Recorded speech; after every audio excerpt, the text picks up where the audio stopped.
ഞങ്ങൾ ഷോപ്പ് തുടങ്ങും തോറും ഒമാനി നാഷണൽസിനും ജോലി കിട്ടും, നമ്മുടെ ആൾക്കാർക്കും ജോലി കിട്ടും. ഞങ്ങളിപ്പോൾ കേരളത്തിൽ ഇൻ്റർവ്യൂ ചെയ്യുന്നുണ്ട്, കൊണ്ടുവരുന്നുണ്ട്. ആ ഇൻ്റർവ്യൂവിന് ഒരുപാട് ആൾക്കാർ അത് സയൻറ്റിഫിക് അല്ല എന്ന് പറഞ്ഞിട്ട് എതിർക്കുന്നുണ്ട്. എതിർക്കുന്നവർ വരണ്ട, ജോലി ആവശ്യമുള്ളവർ വന്നാൽ മതി. നമ്മൾക്ക് ഈ നിലയ്ക്കേ ചെയ്യാൻ പറ്റുള്ളൂ. അതിന് ഇഷ്ടമുള്ളവർ വന്നാൽ മതി, എല്ലാവർക്കും വരണ്ട. നമ്മളിവിടെ കൊണ്ടുവന്ന് അവർ ട്രെയിൻ ചെയ്ത് നമുക്ക് ജോലി കൊടുക്കുന്നു. അതല്ലേ നമുക്ക് പറ്റുള്ളൂ.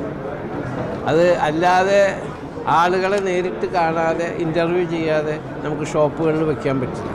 ഞങ്ങളൊരു ഹോസ്പിറ്റാലിറ്റി സർവീസ് ഓറിയൻറ്റഡ് ഇൻഡസ്ട്രിയാണ്. അപ്പോൾ അതിന് ഞങ്ങൾക്ക് ആൾക്കാർ നേരിട്ട് കണ്ട് ഇൻ്റർവ്യൂ ചെയ്യണം. ആ ഇൻ്റർവ്യൂ സയൻറ്റിഫിക് അല്ല എന്ന് പറഞ്ഞ് കുറേ ആൾ പറയേണ്ടതെന്ന് പറഞ്ഞവർ പറഞ്ഞോട്ടെ. ജോലിക്ക് ആവശ്യമുള്ളവർ വരും, അവരെ കൊണ്ടുവരും. Okay, thank you.